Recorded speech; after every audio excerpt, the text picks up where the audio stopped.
فصرت أدعوك آمنا وأسألك مستأنسا لا خائفا ولا وجلا، مدلا عليك فيما قصدت فيه إليك، فإن أبت عني أتبت بجهلي عليك، ولعل الذي أبت عني هو خير لي لعلمك بعاقبة الأمور، فلم أر مولا كريما أصبر على عبد لئيم منك علي.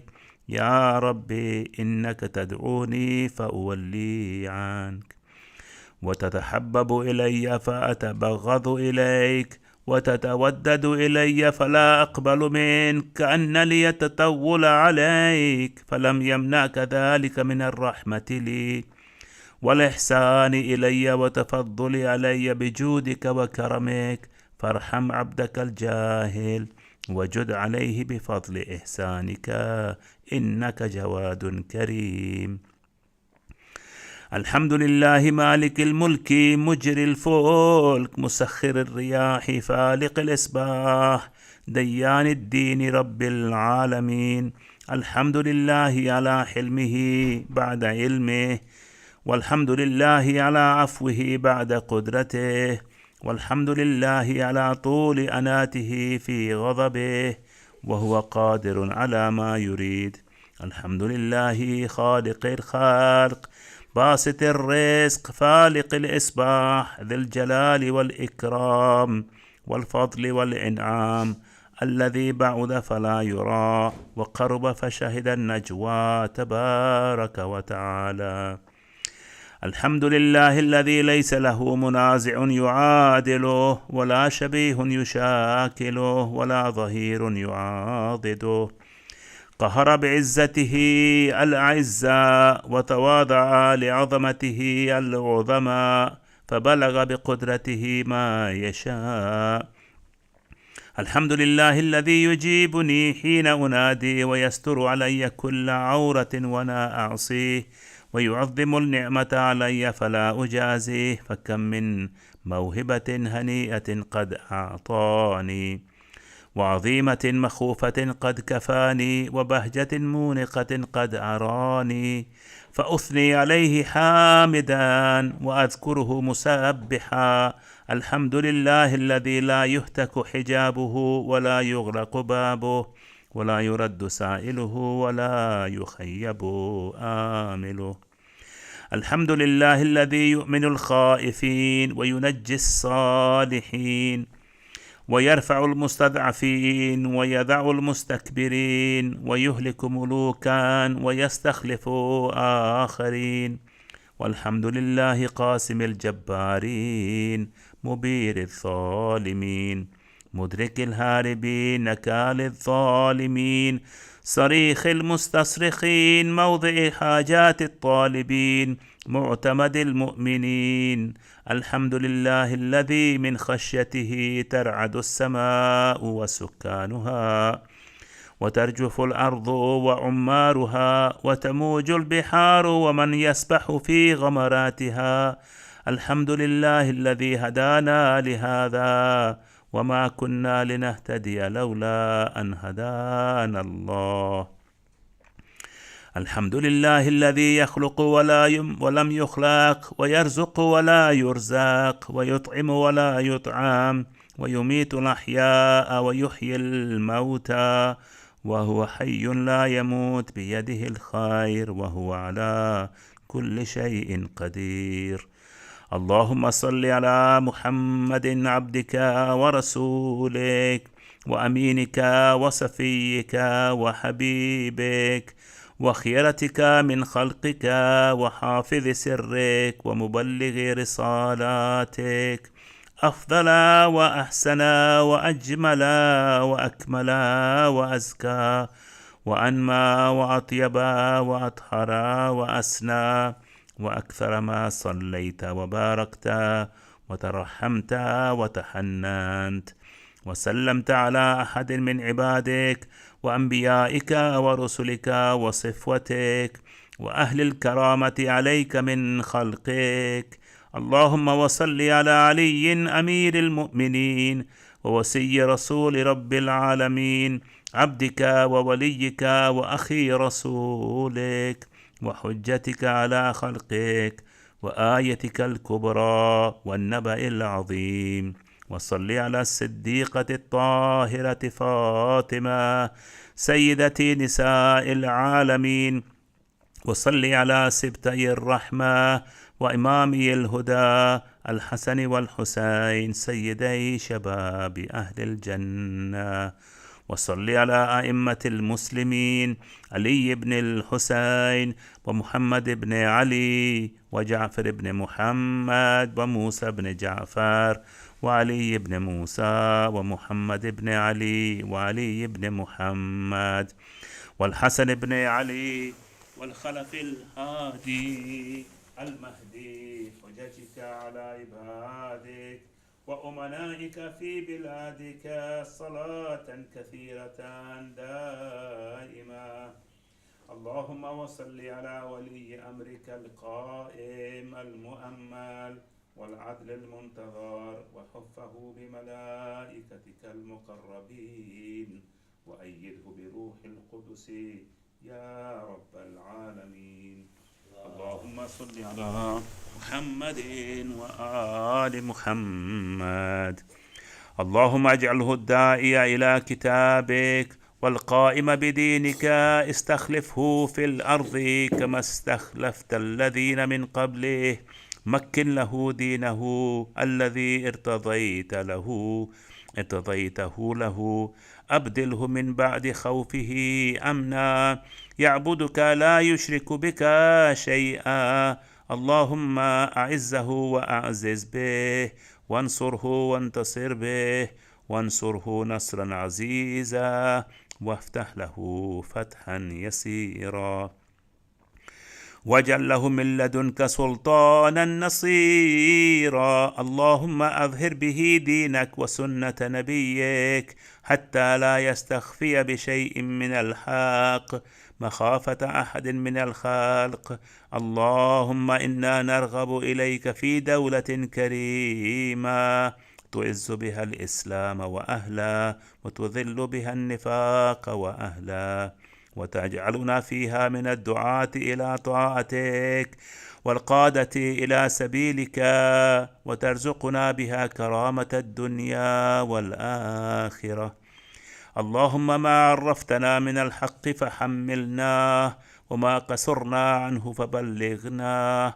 اللهم المم به شعثنا واشعب به صدعنا وارتق به فتقنا وكثر به قلتنا وأعزز به ذلتنا وأغن به عائلنا واقض به عن مغرمنا واجبر به فقرنا وسد به خلتنا ويسر به وسرنا وبيض به وجوهنا وفك به أسرنا وأنجح به طلبتنا وأنجز به مواعيدنا واستجب به دعوتنا وأعطنا به سؤلنا وبلغنا به من الدنيا والآخرة آمالنا وأعطنا به فوق رغبتنا يا خير المسؤولين وأوسع المعطين. اشف به صدورنا وأذهب به غيظ قلوبنا واهدنا به لما اختلف فيه من الحق بإذنك، إنك تهدي من تشاء إلى صراط مستقيم. وانصرنا به على عدوك وعدونا إله الحق آمين. اللهم إنا نشكو إليك فقد نبينا صلواتك عليه وآله وغيبة ولينا وكثرة عدونا وقلة عددنا وشدة الفتن بنا وتظاهر الزمان علينا. فصل على محمد وآله وأعنا على ذلك بفتح منك تعجله وبالضر تكشفه ونصر تعزه وسلطان حق تظهره ورحمة منك تجللناها وعافية منك تلبسناها برحمتك يا أرحم الراحمين. اللهم برحمتك في الصالحين فأدخلنا، وفي عليين فارفعنا، وبكأس من معين من عين سلسبيل فاسقنا، ومن الحور العين برحمتك فزوجنا، ومن الولدان المخلدين كأنهم لؤلؤ مكنون فأخدمنا، ومن ثمار الجنة ولحوم الطير فأطعمنا، ومن ثياب السندس والحرير والاستبرق فألبسنا، وليلة القدر وحج بيتك الحرام وقتلا في سبيلك فوفق لنا، وصالح الدعاء والمسألة فاستجب لنا. وإذا جمعت الأولين والآخرين يوم القيامة فارحمنا، وبراءة من النار فاكتب لنا، وفي جهنم فلا تغلنا، وفي عذابك وهوانك فلا تبتلنا، ومن الزقوم والذريع فلا تطعمنا، ومع الشياطين فلا تجعلنا، وفي النار على وجوهنا فلا تكببنا، ومن ثياب النار وسرابيل القطران فلا تلبسنا، ومن كل سوء يا لا إله إلا أنت، بحق لا إله إلا أنت فنجنا. اللهم إني أسألك أن تجعل فيما تقضي وتقدر من الأمر المحتوم في الأمر الحكيم، من القضاء الذي لا يرد ولا يبدل، أن تكتبني من حجاج بيتك الحرام المبرور حجهم، المشكور سعيهم، المغفور ذنوبهم، المكفر عن سيئاتهم، وأن تجعل فيما تقضي وتقدر أن تطيل عمري في خير وعافية، وتوسع في رزقي، وتجعلني ممن تنتصر به لدينك ولا تستبدل بي غيري. أعوذ بجلال وجهك الكريم أن ينقضي عني شهر رمضان، أو يطلع الفجر من ليلتي هذه، ولك قبلي تبعة أو ذنب تعذبني عليه. وصلى الله على محمد وآله الطاهرين. اللهم صل على محمد وآله.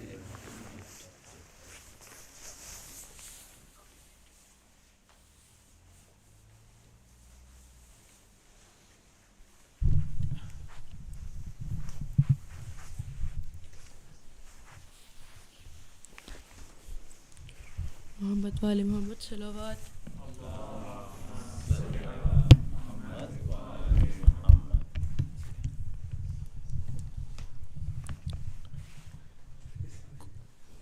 कूफे की गलियों में कोहराम है,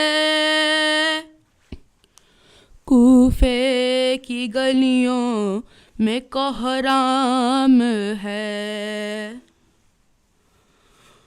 उठ गया बाप का सर से साया, उठ गया बाप का सर से साया, आज ज़ैनब यतीम हो गई, आज ज़ैनब यतीम हो गई। रो रहे हैं ये मेहराब मिंबर, कह रहे हैं ये जिब्रील रोकर, इब्न मुलजिम ने ये जुल्म ढाया, आज ज़ैनब यतीम हो गई, आज ज़ैनब यतीम हो गई। अर्श पर मुस्तफ़ा रो रहे हैं, अर्श पर मुस्तफ़ा रो रहे हैं, सब के सब अंबिया रो रहे हैं, ہے فرشتوں میں کوہرام برپا، آج زینب یتیم ہو گئی، آج زینب یتیم ہو گئی، اٹھ گیا باپ کا سر سے سایہ،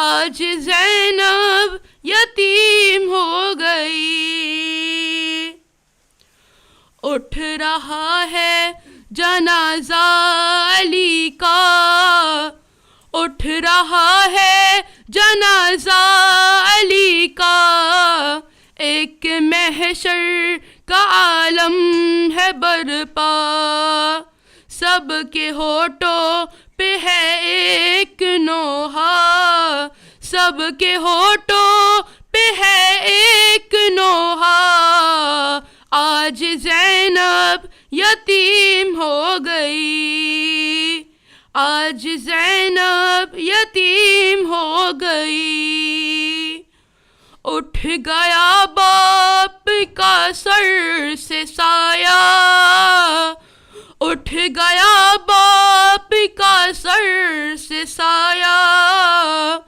آج زینب یتیم ہو گئی، آج زینب یتیم ہو گئی۔ محمد والی محمد صلوات۔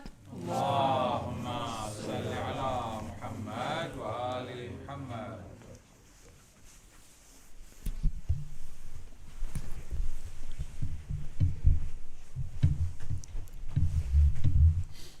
محمد وآل محمد صلوات۔ اللہم صل علی محمد وآل محمد۔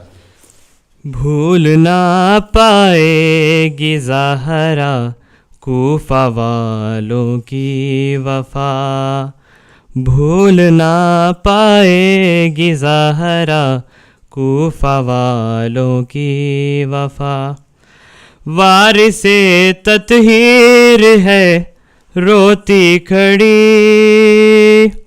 آ گئی سادات پہ مشکل گھڑی، جس کی ضربت نے بچایا دین کو، اس پہ ہی سجدے میں خنجر چل گیا، بھول نہ پائے گی زہرا کوفہ والوں کی وفا، کس طرح بھولے ہمیں ماہ سیام، ہو گیا ہم سے جدا حق کا امام، اپنے قاتل کو جگا کر آپ نے ضرب کھا کر بھی اسے شربت دیا، بھول نہ پائے گی زہرا کوفہ والوں کی وفا۔ پر محمد وآل محمد صلوات۔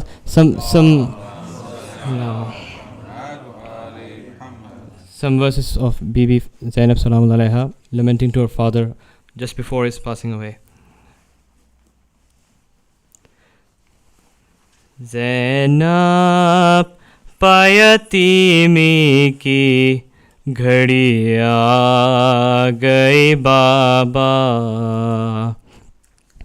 زینب پہ یتیمی کی گھڑی آ گئی بابا، بن باپ کے کہلاتی ہے بیٹی تیری بابا، زینب پہ یتیمی کی گھڑی آ گئی بابا، اماں نہیں نانا نہیں اب تم بھی سدھارے، اماں نہیں نانا نہیں اب تم بھی سدھارے، کس موڑ پہ لے آئی ہمیں زندگی بابا، زینب پہ یتیمی کی گھڑی آ گئی بابا، کتنے ہی یتیموں کو دیا تم نے دلاسا، کتنے ہی یتیموں کو دیا تم نے دلاسا، اب ہم کو دلاسا نہیں دیتا کوئی بابا، زینب پہ یتیمی کی گھڑی آ گئی بابا، ہر آن تیری یاد میں روتے ہیں برادر، ہر آن تیری یاد میں روتے ہیں برادر، زینب انہیں کس طرح سے سمجھائے گی بابا، زینب پہ یتیمی کی گھڑی آ گئی بابا، ایک آپ کے دم سے میرے جینے کا مزہ تھا، ایک آپ کے دم سے میرے جینے کا مزہ تھا، اب مجھ سے زمانے نے خوشی چھین لی بابا، زینب پہ یتیمی کی گھڑی آ گئی بابا، زخمی ہوا سر آپ کا اللہ کے گھر میں، زخمی ہوا سر آپ کا اللہ کے گھر میں، راس آپ کو آئی نہ فضا کوفے کی بابا، زینب یتیمی کی گھڑی آ گئی بابا، بن باپ کے کہلاتی ہے بیٹی تیری بابا، اور محمد وآل محمد صلوات۔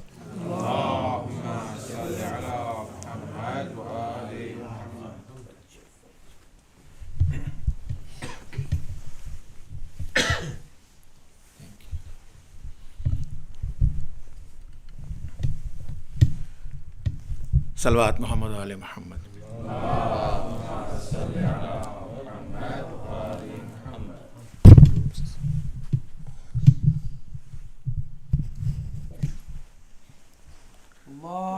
صلی علی محمد وآل محمد۔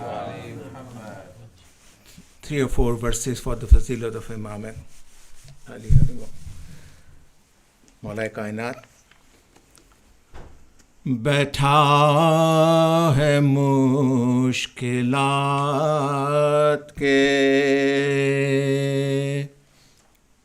رستے میں ہار کے،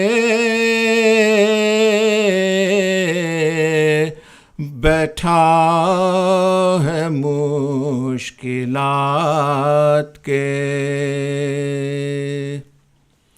رستے میں ہار کے، او بد نصیب دیکھ علی کو پکار کے، بیٹھا ہے مشکلات کے، مرحب کا قتل بھی کوئی خیبر میں قتل تھا، مرحب کا قتل بھی کوئی خیبر میں قتل تھا،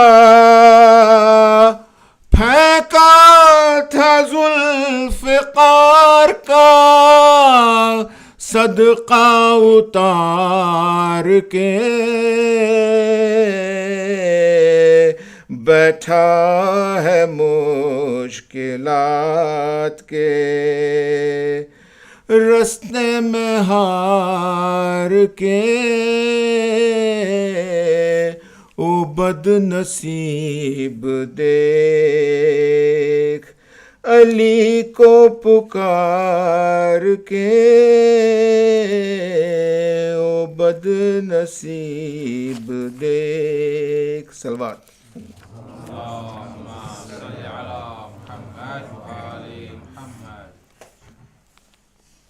چند بند اور مرثیہ for today. 21ویں کی رات قیامت کی رات تھی، 21ویں کی رات قیامت کی رات تھی، سادات پر بلا کی مصیبت کی رات تھی، محشر کی صبح تھی کہ شہادت کی رات تھی، بیٹوں سے بو تراب کی رخصت کی رات تھی، بیٹوں سے بو تراب کی رخصت کی رات تھی، کہتے تھے دل دو نیم ہے ایسا خطر ہے آج، بیزاد راہ خلق سے اپنا سفر ہے آج، شبر میرے یتیموں کو شفقت سے پالیو، تم اپنے نانا جان کے گھر کو سنبھالیو، شبیر پر بلا کوئی آئے تو ٹالیو، دیکھو کڑی نگاہ بھی اس پر نہ ڈالیو، اس کا لحاظ چاہیے تم کو کہ خرد ہے بیٹا میرا حسین تمہارے سپرد ہے، بیٹا میرا حسین تمہارے سپرد ہے، اے میرے جانشین میرے دلدار الوداع، اے نور عین احمد مختار الوداع، سونپی تمہیں رسول کی سرکار الوداع، اے امت رسول کے غمخوار الوداع، شبر جو میرے دوست ہیں ان سب سے ہوشیار، مظلوم کربلا میری زینب سے ہوشیار، مظلوم کربلا میری زینب سے ہوشیار، غل پڑ گیا کہ سید ابرار مر گئے، لو جانشین احمد مختار مر گئے، دین رسول پاک کے सरदार मर गए, मातम करो के हैदरे कर्रार मर गए, रोई जो बीबियां तो पिसर पीटने लगे, अब्बास नन्हे हाथों से सर पीटने लगे, अब्बास नन्हे हाथों से सर पीटने लगे। 21वीं की रात क़यामत की रात थी। सलवात।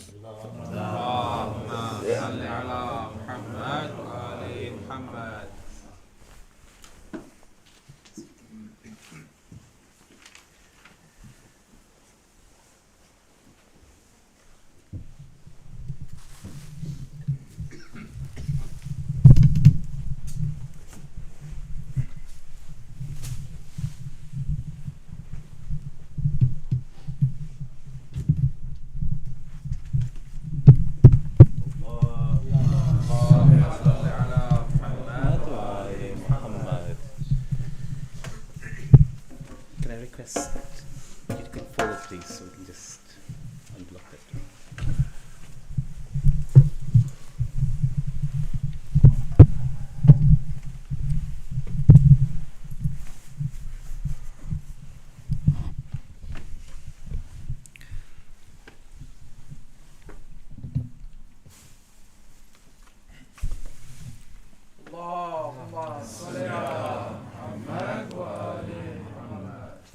Bismillahirrahmanirrahim. So we've sent everyone on the WhatsApp group the letter that we are studying in this short series, which is letter number 31 of Nahj al-Balagha, the wasiyah of Imam Ali alayhi salam to his son Imam al-Hasan alayhi salam.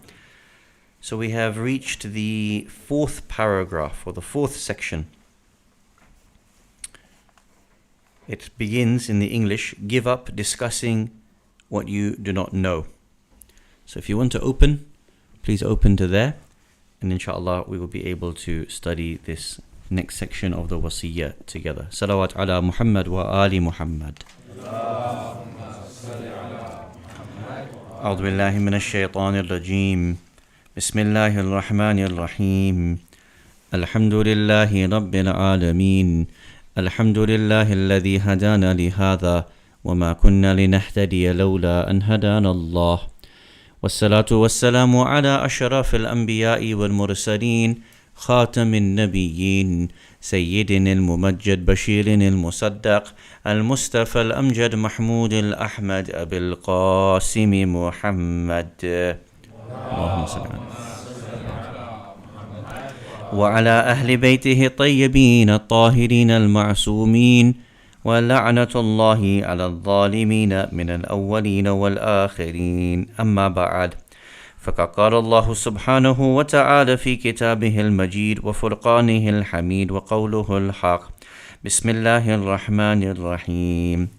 كتب عليكم إذا حضر أحدكم الموت إن ترك خيرا الوصية للوالدين والأقربين بالمعروف حقا على المتقين. آمنا بالله.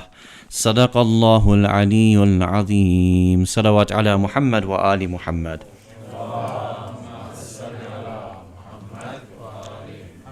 Awaited Savior of humanity, Imam al-Mahdi alayhi salam, my respected teachers, elders, brothers and sisters, Assalamu alaikum jami'an wa rahmatullahi wa barakatuh. أظم الله أجورنا وأجوركم بمصابنا بقتل أمير المؤمنين علي بن أبي طالب صلوات الله وسلامه عليه. اللهم صل على محمد. We continue on in our series looking at the wasiyah, the will and testimony of the commander of the faithful Ali ibn Abi Talib to his son Imam Hassan al-Mujtaba salawatullah wa salamuhu alayhima. Allahumma salli ala Muhammad. So far we have looked at the introduction and we've looked at how the Imam qualifies his wasiyah. He says that I realized that you are a part of me, nay, you are the whole of me, such that whatever was to occur to you, my dear son, it was as if it occurred to me. If a tragedy befell you, the tragedy befell me. If, for example, death was to approach you, death was approaching me. And so I realized that the completion of my affairs could only be through protecting your affairs as well, O my dear son. Yesterday, we looked at the first section proper of the wasiyah. And we noted that Imam alayhi salam tells three main points.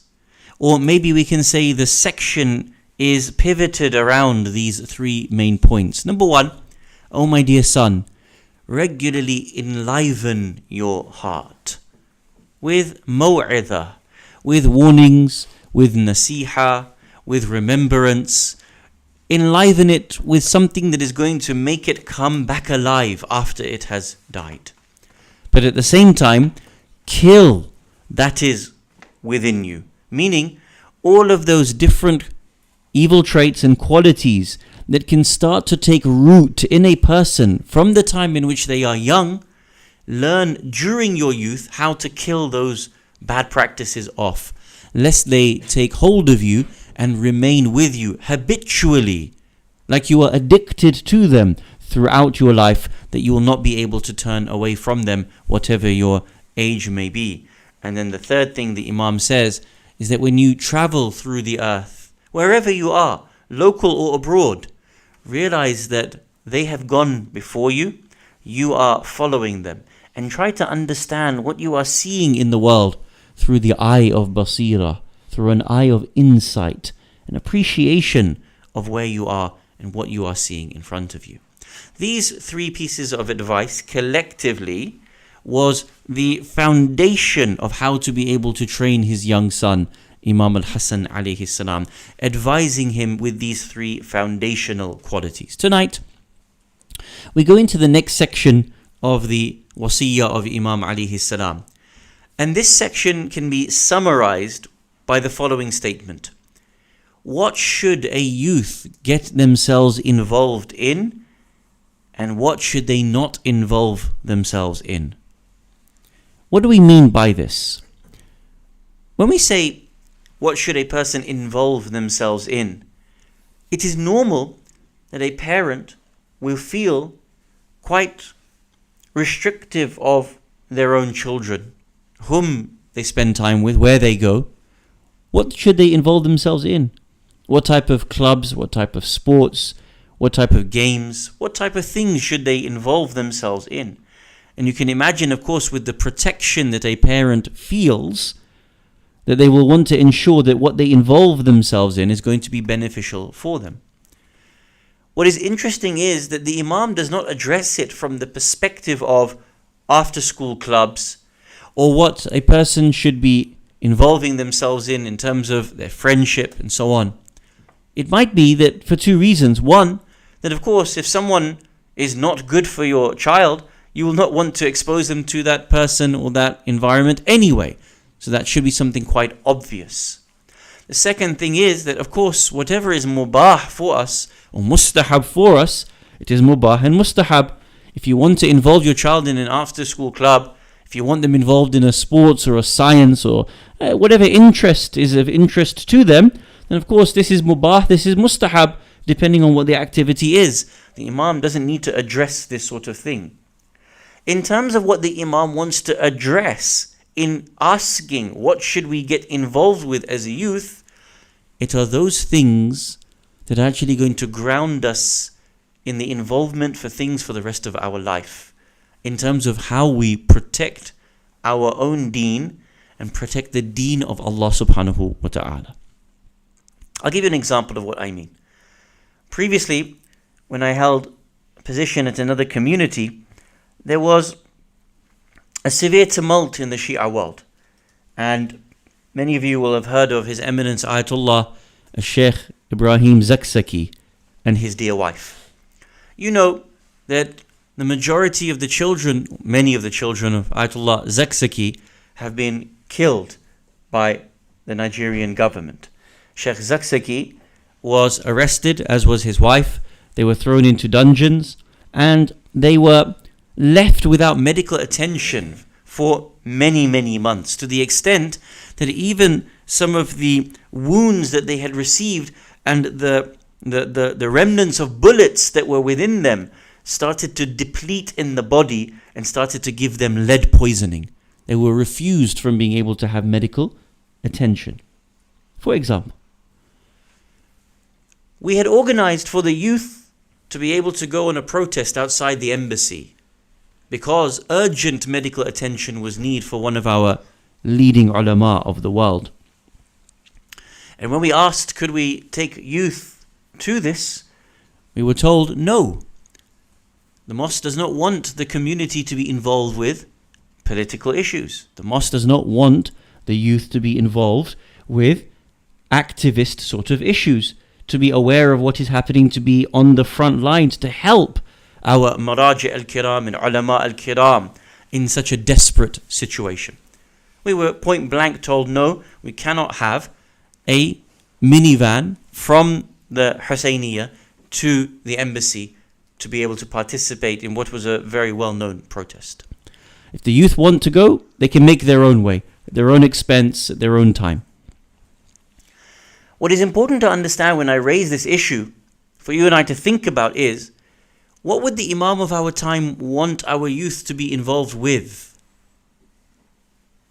What are the most important things that our youth are involved with their time?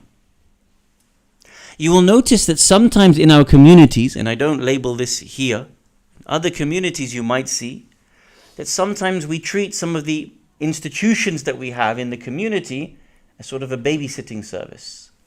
Madrasa comes, we drop off the kids for 3 hours, we expect them to come back as learned, ripe individuals.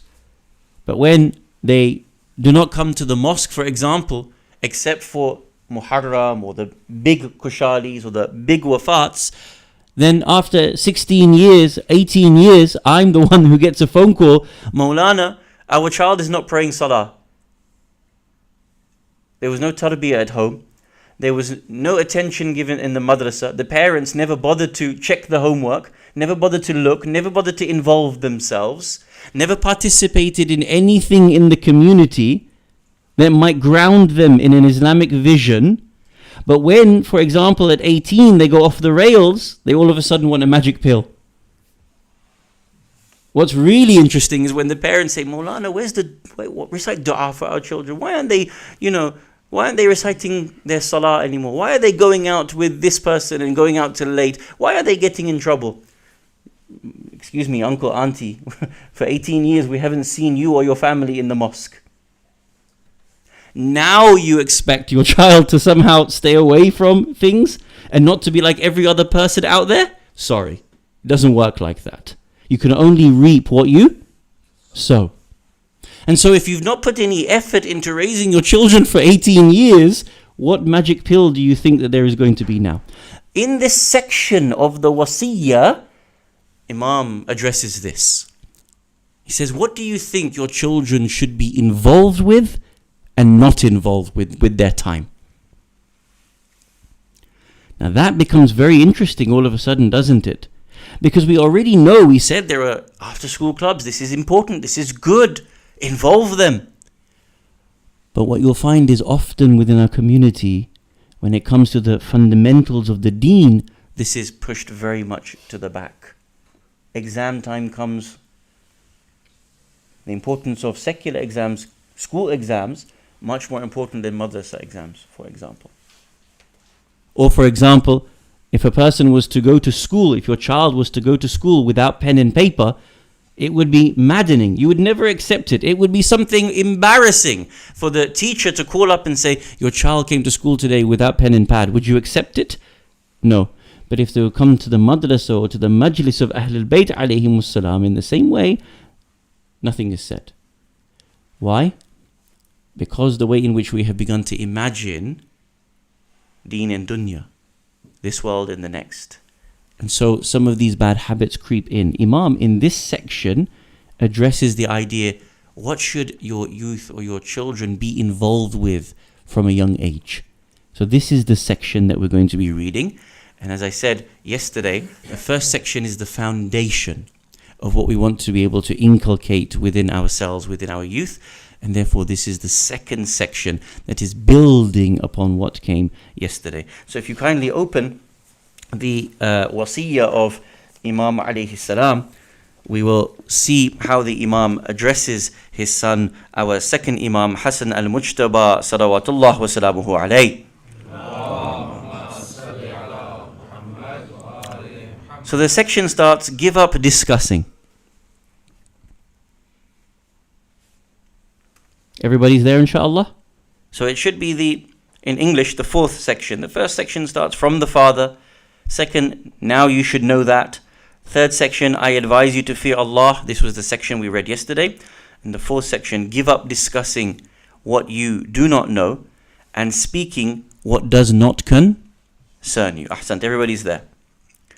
Keep off track from which you fear to go astray, because refraining from moving when fear of straying is better than embarking on dangers. Ask others to do good, you will thus be amongst good doers. Desist others from evil with your action as well as speech, and keep off to the best of your ability from he who commits it. Struggle hard for Allah as he deserves to be struggled for, and the insults of a reviler should not stop you in matters of Allah. Let us think about this section together for a few minutes, inshaAllah. Give up discussing what you do not know and speaking about what does not concern you. Imam is telling us here, quite simply, that we need to be able to learn to protect our speech as youth, and that we need to not involve ourselves with things that we do not have proper knowledge of. Why so? Because it is one of the worst traits in the Quran. The Quran has been mentioning this time and time again, that many a time a person speaks about something that they do not understand for themselves, and then ultimately they get caught up in that. In today's world, there is that trend. And what we find, especially in online circles, is that many times youth, in Facebook, in Twitter, in other places, it has now become a place of argumentation, a place of disputation, a place of the worst of akhlaq, where youth come together and argue about things that they truly do not understand or do not have a grasp on. In our world, it tends to boil down to things like Sunni Shia debates and intra-Shia debates. And what you end up seeing is 12-year-olds, 15-year-olds, 18-year-olds not understanding their own deen and going as far as abusing and cursing people that they don't have any understanding about, or even to the extent of even abusing and cursing our own maraji'. And I've seen this with my own eyes, and I'm sure anyone who spends time online with Shia youth today will have seen that very same thing. I remember once one of our own youth from our community, when I say our, I just mean specifically the Khoja community, because it's my primary audience community as well as the wider Indo-Pak community. One of the youth from our own communities, you know what he said?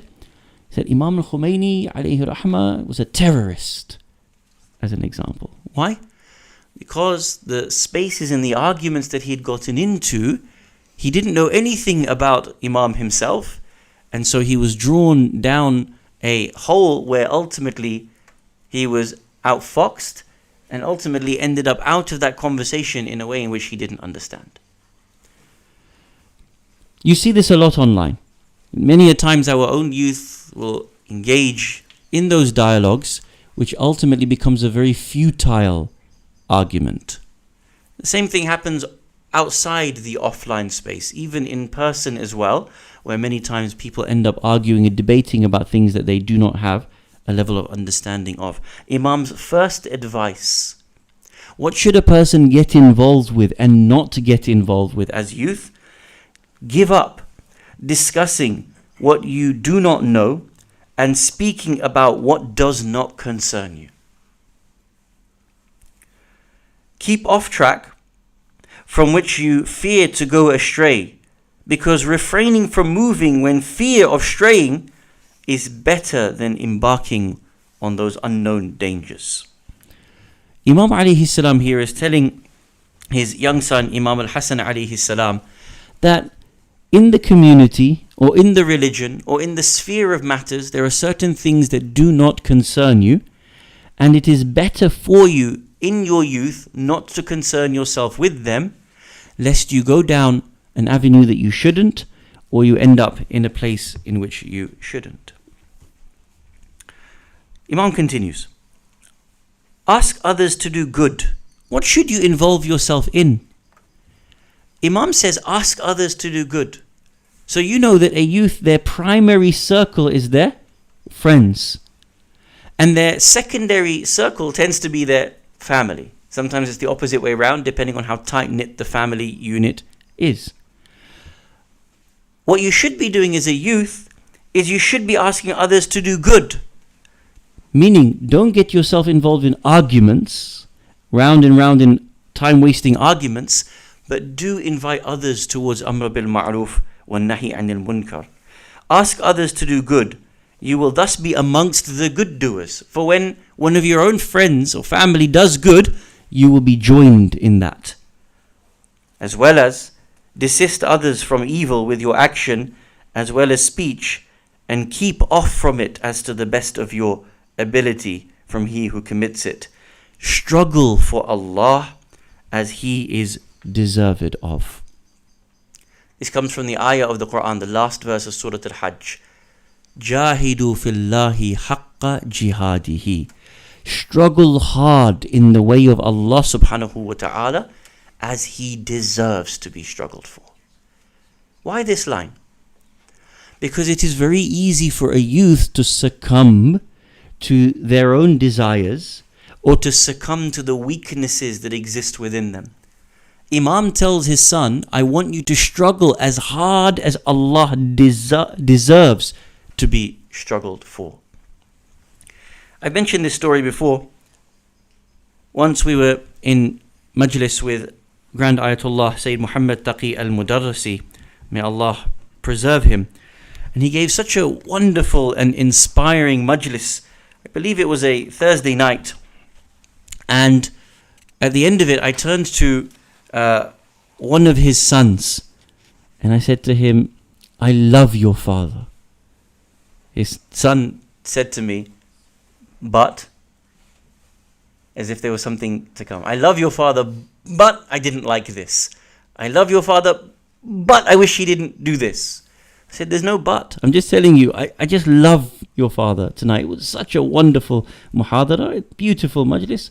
He said, go and tell him yourself. What do you mean? Go and tell him. All right then, I will. So after the majlis, everybody gathered around him. And at the end, when people started to disperse, we walked to him. Said, Sayyid al-Marja, today it was really inspiring. I really want to support the particular project that you have said. I want to help you in this project. Ayatollah al-Mudarrisi responded by saying, I don't want your help. I said, sorry? You just spent all this time talking about this issue. I'm putting myself forward. I'm saying I want it, and you're saying I don't want your help. I said, I don't want your help. I want you to struggle as hard as you can in this cause. And then he smiled. What's the difference between helping and struggling? What's the difference? Of course, just by the words struggle, it is such a higher level of exertion, higher level of emphasis and effort. If you're going to do it, I don't want you to be half-hearted committed.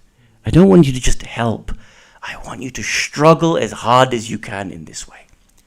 Allah says this about us in the Quran.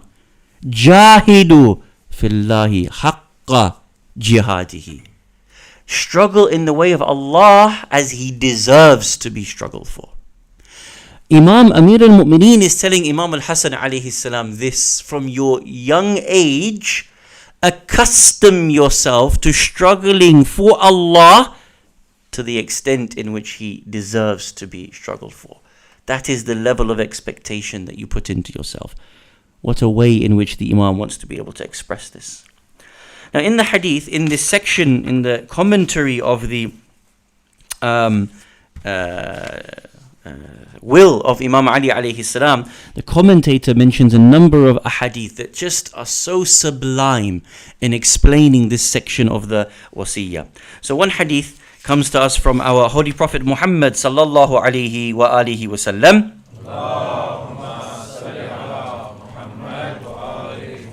وَقَدْ جَاءَ رَجُلٌ إِلَى نَبِيٍّ. One of the companions, a man, came to the Prophet sallallahu alayhi wa alihi فَقَالَ يَا رَسُولَ اللَّهِ أَوْصِنِي. Give me a wasiyah, give me something, some advice that I can take away from you, Ya Rasulullah. The Prophet responds to the matter of what you should say and what you should not say, what you should get yourself involved in and not get yourself involved in, as per the wasiyah of Imam Ali alayhi salam. Qala Rasulullah, the Prophet responds by saying, Ihfadh lisanak. Protect your tongue at all costs. As a youth, protect your tongue at all costs. Learn to habituate that from your tongue only good things are being spoken. Not swear words, not waste of time lyrics from musicians, not things that are going to be low for you. Ihfadh lisanak. Control and protect your tongue. Wayhak, woe be upon you. وَهَلْ يَكُبُّ النَّاسِ عَلَى مَنَاخِرِهِمْ فِي النَّارِ إِلَّا حَصَائِدِ أَلْسِنَتِهِمْ. Are people ending up in a place of destruction and fire except by what their tongues reap? Why? In another hadith, Imam alayhi salam says, you are the controller of your secret so long as it remains here. You're in control of what you say, how people view you. You're in control of your reputation completely until something leaves you. Until you decide to write something on Facebook. Until you decide to tweet something out. Until you decide to put something out about yourself. Until then, you're in complete control of your reputation.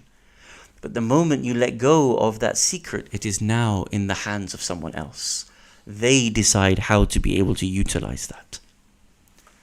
Once I was sitting in Karbala, in a hotel, and an alim, a big alim of the community, may Allah bless him, came and sat down and he said, Ja'far, what is your opinion about such and such a youth? There is a sister in the qafila, she wants to get married to him, or she's being proposed to him. I said, Sayyidina, I have nothing to say. Why don't you just open his Facebook page? Everything you need to know about this young brother is in front of you. He will speak for himself better than I can speak for himself. And similarly with a sister. Control your tongue. Control what leaves from you. Because the moment you let it out, you're not in control of it anymore. It goes out viral. And of course, when he looked online and he saw what this brother, may Allah bless him, was up to, pictures of himself here, pictures of himself there, doing this, doing that, immediately when the sister, it was no longer. Another hadith, this time from Amir al-Mu'mineen Ali ibn Abi Talib, salawatullah wa salamuhu alayh. Continuing on in this commentary of this first section here that we are speaking about, Imam Ali alayhi salam says the following: Buni al-kufru ala arba'i da'aim. That rejection is rooted. Rejection meaning kufr, rejection of the truth, is rooted, is built on four things. Al-fisq, al-ghulu, wal-shak, wal-shubha. Al-fisq, and fusuq, being fasiq, being corrupt, entering into any sort of corruption. Wal-ghulu, extremism. Wal-shak, entering into doubts. And shubha, entering into those things which are confusing for you, these are the 4 things that actually build upon kufr.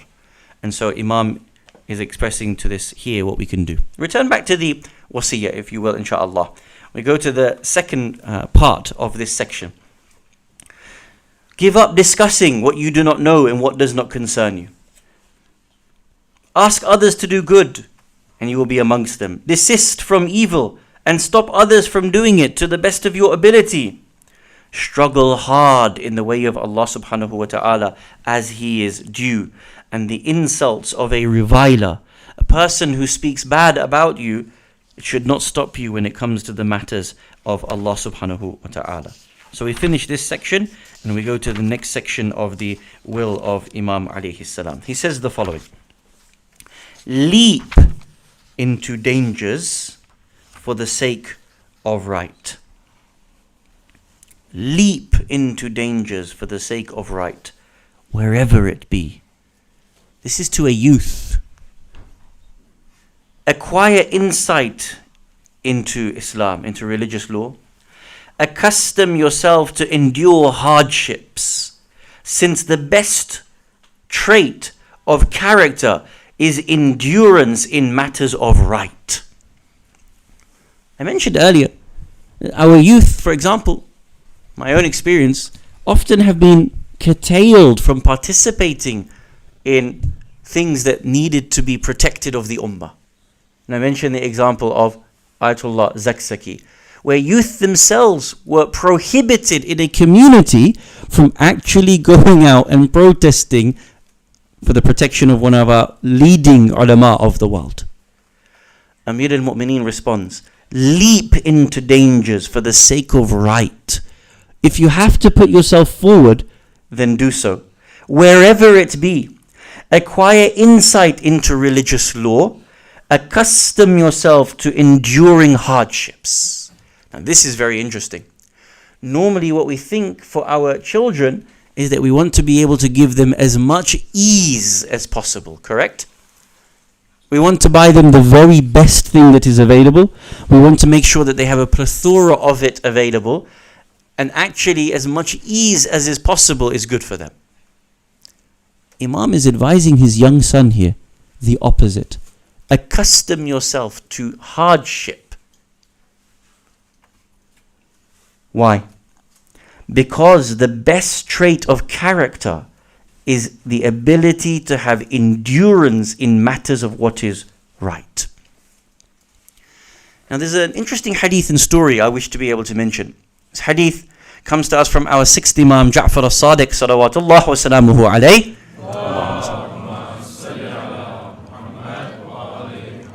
So he was asked his opinion about difficulties. And the Imam responds by saying, Ya hadha, isbir ala al-haq, فَإِنَّهُ لَمْ يَصْبِرْ أَحَدٌ قَتْلِ لِحَقٍ إِلَّا عَوَّضَهُ اللَّهُ مَا هُوَ خَيْرٌ لَهُ. Allah subhanahu wa ta'ala will give you something better. Listen to this hadith. Bear patiently upon the truth.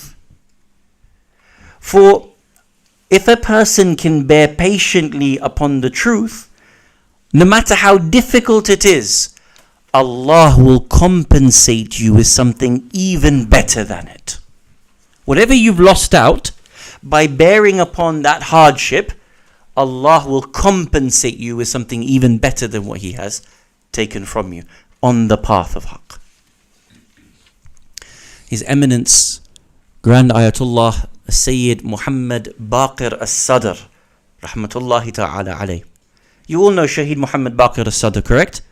You all know that he and his sister, Shahida Amina bint as-Sadr, salamullahi alayhima, they were murdered by Saddam at-Tikriti. You all know this. And maybe you know how they were killed. Shaheed as-Sadr, when he was a young child, a young boy, he was being forced by his family members to go into his family business. They were traders, they were managers in marketplaces, and they were forcing him to go into this. Shaheed as-Sadr said, no, I want to continue my education. I want to stay in school, and Even if it means that we don't have as much money, I am more interested in my education than I am in earning. And what he used to do, with a little bit of money that he had, like his pocket money, he would go to the bookshop and he would buy a book, he would read it, he would return it back to the bookshop and then exchange it for a new one. So he would sell it back to the bookkeeper and then buy a new one. It got to the point where he became a young man, just after the age of baligh, and he said to his family members, I want to enter into the Hawza Ilmiya. His own family members said, we're not letting you go in, we don't want you to go in. Why? Because to join the Hawza Ilmiya is going to be difficult for you. Do you know, it's going to be a struggle of a life for you. You're not going to have money, you're not going to have anything at all. Do you know what Shaykh Muhammad Baqir al-Sadr used to do?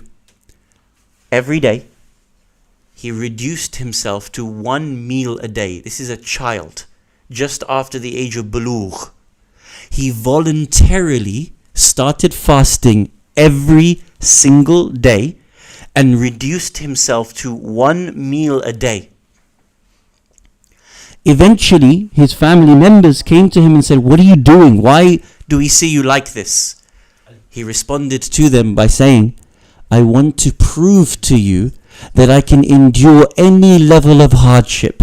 And even if it means me going into the Hawza Ilmiya and not having excessive money, not having anything really to be able to have a good stipend on, I will prove to you that there will not be a moment's complaint from me. Voluntarily I will fast every day until you accept that I enter into the Hawza Ilmiya.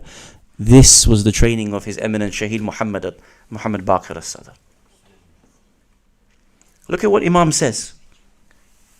Accustom yourself to endure hardships, since the best trait of character is to endure in matters of right. In all affairs, resign yourself to Allah, because you will thus be resigning yourself to a secure shelter and a strong protector. You should ask only from your Lord, because in His hand is all the giving and all the depriving. Seek good from Allah as much as you can. Understand my advice, Imam says to his son, subhanallah. And understand my advice and do not turn away from it, because the best saying is that which benefits. Know that there is no good in that knowledge which does not benefit, and if knowledge is not made use of, then its acquisition is not justified. Imam here is telling you and I, and telling ourselves and our children what to be involved with as a youth and what to stay away from as a youth. Imagine you are Imam al-Hasan alayhi salam, and you have to stand by the side of this father as he struggles his last breaths. Nay, imagine you are Imam al-Hussein. Nay, imagine you are Sayyida Zainab and Sayyida Kulthum. Imagine this Zainab. She has already had to lose her grandfather. She has already had to lose her mother. And now it is her father that is going to depart from her, making her an orphan in this world. According to our Dhakirin, in these last moments, Amir al-Mu'mineen gathers his family members to him, and then he begins to bid farewell to them one by one. He now places the hand of every one of his family members into the hand of Imam al-Hasan alayhi salam, and he says, this is the Imam after me. All of you bear witness and follow Imam al-Hasan alayhi salam after me. But there is one whom his hand he has not put into the hand of Imam al-Hasan. That was his young son Abu Fadl al-Abbas. It is said that al-Abbas begins to weep. Oh my father Amir al-Mu'mineen, am am I not too your son? Am I too not from your family? Why would you not place my hand into the hand of Imam al-Hassan? The Dhakirin tell us that he placed the hand into the hand of Imam al-Hussein. He says, Abbas, whilst everybody else is there for Imam al-Hassan, your role and your duty in your life is to protect this man, Aba Abdullah al-Hussein. Your duty is towards him. Can you imagine what the Malaika are thinking in these moments? Can you imagine what the family members are grieving in these moments? You can take yourself to Karbala. It is said that as Abu Fadil leaves the tent for the last time, it is said that his sister Zainab calls out to him, "Oh Abbas, do not go any quicker. Please wait and let me say to you one thing before you depart." Abbas, this giant of a human being, stands in front of his dear sister Zainab. He says, "Oh my sister Zainab, what is it that you want to tell me?" It is said that Zainab responds by saying, "Oh Abbas, whenever our father used to tell us about Karbala, he would tell me that there would come a time when I would become a captive, when they would enchain me, when they would come and throw stones at me, when they would pull my hijab from me, when they would parade me from city to city. They even told me that in the city of Kufa I would return back like this. But oh Abbas, I could never understand how our father would tell me such things. But at this moment, when I see you departing, and I know that you are not to return back, I know that my time has come to me, O Abbas. I know that in a few hours' time, it will be me that is captured, and I will be paraded from city to city. ألا لعنة الله على القوم الظالمين وسيعلم الذين ظلموا أي منقلب ينقلبون إنا لله وإنا إليه راجعون. We ask you, Ya Allah, grant us the ziyarah of Imam Amir al-Mu'mineen fi dunya wal akhirah. We ask you, Ya Allah, accept our hajats bihaqqi Amir al-Mu'mineen alayhi salam. And we ask you, Ya Allah, whatever our hajat are tonight in Laylatul Qadr, accept them and implement them quickly and hasten the appearance of Imam al-Mahdi alayhi salam. Matima Ali, Ya Ali, Matima Hussein.